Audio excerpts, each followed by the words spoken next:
अस्सलाम वालेकुम friends, welcome back to Top Smarties. Drama serial में तेरा ये बात हकीकत है कि औरत में अल्लाह पाक ने ऐसी सेंस रखी है कि वो मर्द की नज़र को फौरन पहचान जाती है। लेकिन यहाँ पर कशमाला पूरा ऑफिस पहचान रहा है कि हुरम सर इन्वॉल्व हो रहे हैं कशमाला में, लेकिन कशमाला को समझ नहीं आ रही।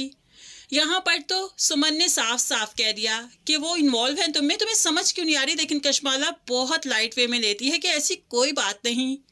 अब यहाँ पर खुरम सर ने जब इसे डिनर पर इनवाइट किया हमदानी सब के साथ कि ऑफिशियल मीटिंग है और साथ डिनर है, तब भी इसे ज़रा शक नहीं पड़ा कि वो थोड़ी ही देर में हामी भर लेती है। ठीक है, मैं मैनेज कर लूँगी, मैं आ जाऊँगी। और यही सब कुछ आगे चलकर कशमाला के लिए काफ़ी प्रॉब्लमेटिक होने वाला है। फिलहाल तो प्रॉब्लम बढ़ गई है महरू की ज़िंदगी में, जो कि अपनी माँ का हाल पूछने गई और हाला से पूछ कर गई।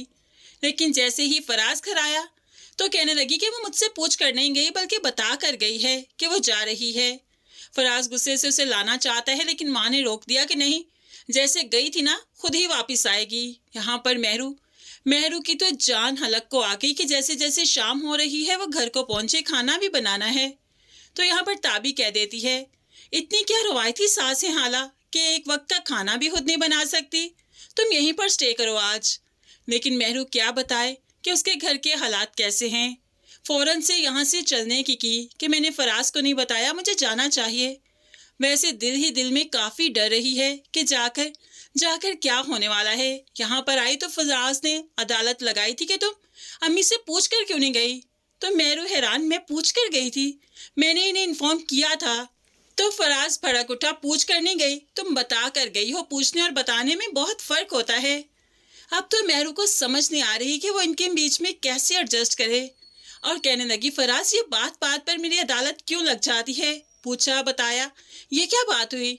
अब यहाँ पर फराज जिसे काफ़ी गुस्सा आ गया और वो हाथ उठा देता है महरू पर कि तुम जबान दराजी करती हो, मेरी माँ झूठ बोल रही है, मैं झूठ बोल रहा हूँ क्या। पूछने में और बताने में कोई फ़र्क नहीं, तुम्हें ये फ़र्क किसी ने समझाया नहीं, सिखाया नहीं, जाहिल औरत। पहले तो फराज सिर्फ मुंह से लड़ा करता था, आज हाथ भी उठा दिया।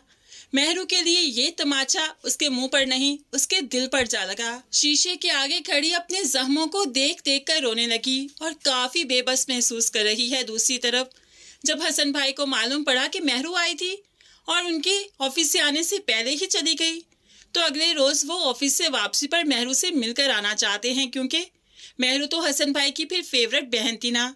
आई और मिले बगैर चली गई, ये चीज़ हसन भाई को ज़रा भी अच्छी नहीं लगी।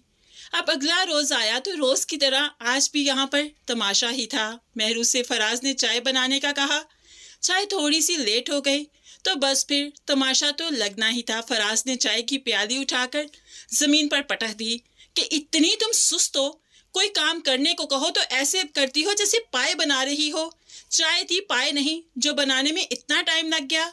अब तो महरू घड़ी सहमी रो रही थी कि ऐन इसी वक्त हसन भाई आ गए।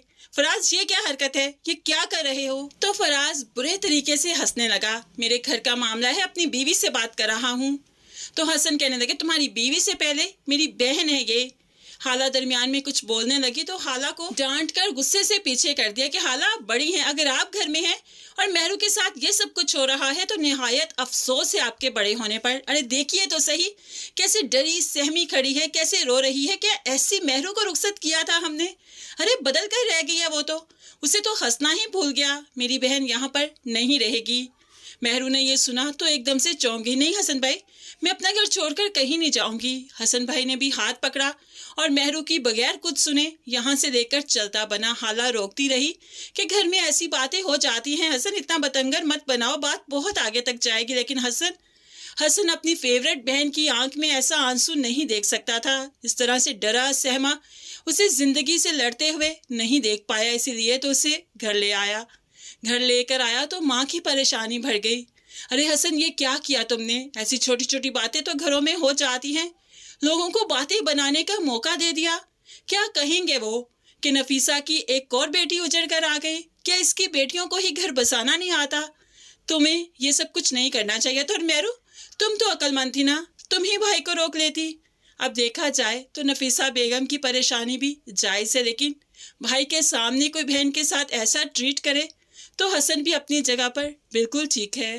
اب حسن نے مہرو کے چہرے پر تھپڑ کے نشان بھی دیکھ لیے اور ماں کو حکمن کہہ دیا کہ میری بہن مجھ پر بوجھ نہیں ہے، جب تک فراز سدھر نہیں جاتا، معافی مانگ کر اسے یہاں سے لے نہیں جاتا، تب تک میں اسے یہاں سے نہیں بھیجوں گا، اور کوئی اس کو کچھ نہیں کہے گا۔